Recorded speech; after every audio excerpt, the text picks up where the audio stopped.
क्या आप जानते हैं कि महाभारत युद्ध का परिणाम 8 लोगों को पहले से ही पता था? महाभारत के युद्ध को केवल एक युद्ध नहीं, बल्कि धर्म और अधर्म के बीच टकराव का सबसे बड़ा उदाहरण माना जाता है। लेकिन इस महायुद्ध की खास बात यह है कि इसके परिणाम की जानकारी 8 ऐसे लोगों को पहले से ही थी, जिनके पास अलौकिक ज्ञान, दिव्य दृष्टि और अद्वितीय बुद्धिमत्ता थी। यह कहानी इन 8 पात्रों की है, जिनकी भूमिका महाभारत में केवल घटनाओं तक सीमित नहीं थी, बल्कि उन्होंने अपने कर्तव्य और धर्म को सर्वोपरि रखा। सबसे पहले वह व्यक्ति जिन्हें इस युद्ध का परिणाम पहले से ही मालूम था, वे थे भगवान श्री कृष्ण। श्री कृष्ण महाभारत के केंद्र में स्थित सबसे महत्वपूर्ण व्यक्तित्व थे। केवल पांडव ही नहीं, बल्कि इस पूरे युद्ध की घटनाएं उनके ही नेतृत्व में घटित हुईं। श्री कृष्ण ने अपने कर्म और ज्ञान से यह सुनिश्चित किया कि धर्म की विजय हो। अर्जुन के सामने जब युद्ध का नैतिक संकट आया, तब श्री कृष्ण ने गीता के उपदेश दिए। उन्होंने अर्जुन से कहा, कर्म ही धर्म है, फल की चिंता मत करो। यह युद्ध धर्म की रक्षा के लिए है और यह निश्चित है कि अधर्म का अंत होगा। श्री कृष्ण को पहले से पता था कि यह युद्ध क्यों अपरिहार्य है और इसका परिणाम क्या होगा, लेकिन उन्होंने किसी भी घटना को प्रभावित किए बिना हर पात्र को उनके कर्तव्य के मार्ग पर बनाए रखा। श्री कृष्ण का व्यक्तित्व दिव्य शांति और आत्मविश्वास से भरा था। उनके चेहरे पर हर परिस्थिति में अडिग रहने का भाव झलकता था। दूसरे व्यक्ति थे भीष्म पितामह, जो महाभारत के सबसे अद्भुत पात्र थे। कौरवों और पांडवों के संरक्षक, जिनके लिए यह युद्ध एक दुखद परिभाषा थी। वह जानते थे कि उनका अंत पांडवों के हाथों होगा, फिर भी उन्होंने अपने वचन का पालन किया और कौरवों की ओर से युद्ध लड़ा। जब उनसे पूछा गया कि वे किस पक्ष की विजय की कामना करते हैं, उन्होंने कहा, मेरा कर्तव्य है अपने वचन का पालन करना, लेकिन धर्म की विजय निश्चित है। उनकी मृत्यु का कारण शिखंडी बने, जो एक पूर्व जन्म में उनका ही प्रतिशोध लेने आए थे। भीष्म यह जानते थे और फिर भी उन्होंने अपनी नियति को स्वीकार किया। भीष्म का व्यक्तित्व दृढ़ता और त्याग का प्रतीक था। उनके चेहरे पर गहराई और त्याग की अद्भुत चमक थी।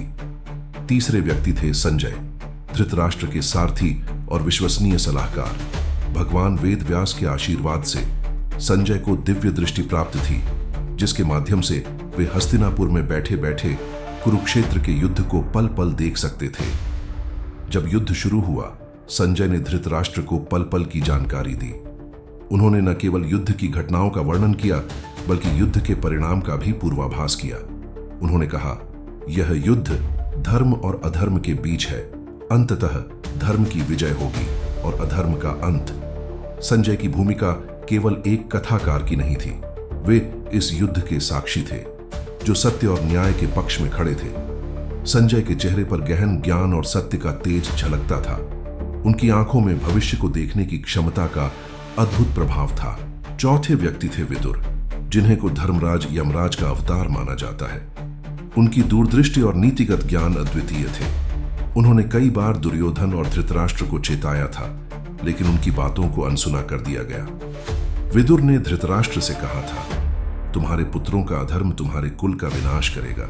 यह निश्चित है कि पांडवों की विजय होगी, क्योंकि वे धर्म के पथ पर हैं। विदुर की चेतावनियां न केवल भविष्यवाणियां थीं, बल्कि धर्म का पालन करने की प्रेरणा भी थी। विदुर का व्यक्तित्व सत्य, धर्म और विवेक का प्रतीक था। उनका चेहरा सच्चाई की गहराई से भरा हुआ था। पांचवें व्यक्ति थे पांडवों में सबसे छोटे सहदेव। उनको ज्योतिष और भविष्यवाणी का अद्भुत ज्ञान था। वह पहले से जानते थे कि महाभारत का युद्ध होगा और इसका परिणाम पांडवों की विजय के रूप में आएगा। लेकिन उन्हें यह श्राप था कि यदि उन्होंने इस जानकारी को साझा किया तो उनकी मृत्यु हो जाएगी। दुर्योधन ने एक बार सहदेव से पूछा कि वह यज्ञ कैसे करे ताकि वह युद्ध जीत सके। धर्म का पालन करते हुए सहदेव ने सत्य बताया, लेकिन उनकी भविष्यवाणी को अनदेखा कर दिया गया। सहदेव ने श्री कृष्ण से कहा था, युद्ध को टालना संभव है, लेकिन नियति को बदलना असंभव। यह युद्ध होना तय है। सहदेव के चेहरे पर गहरी शांति और विचारशीलता थी। उनकी आंखों में ज्ञान का अपार भंडार झलकता था। छठे थे द्रोणाचार्य, जो पांडवों और कौरवों दोनों के गुरु थे। यह जानते थे कि पांडवों की विजय निश्चित है, लेकिन वह कौरवों की ओर से युद्ध लड़े, क्योंकि उनका कर्तव्य उन्हें ऐसा करने के लिए मजबूर करता था। युद्ध के दौरान अश्वत्थामा की मृत्यु की झूठी खबर सुनकर उन्होंने अपने शस्त्र त्याग दिए और उसी क्षण उनकी मृत्यु निश्चित हो गई। उन्होंने कहा था, मुझे अपने शिष्य अर्जुन की जीत पर गर्व है, धर्म की विजय होनी ही चाहिए।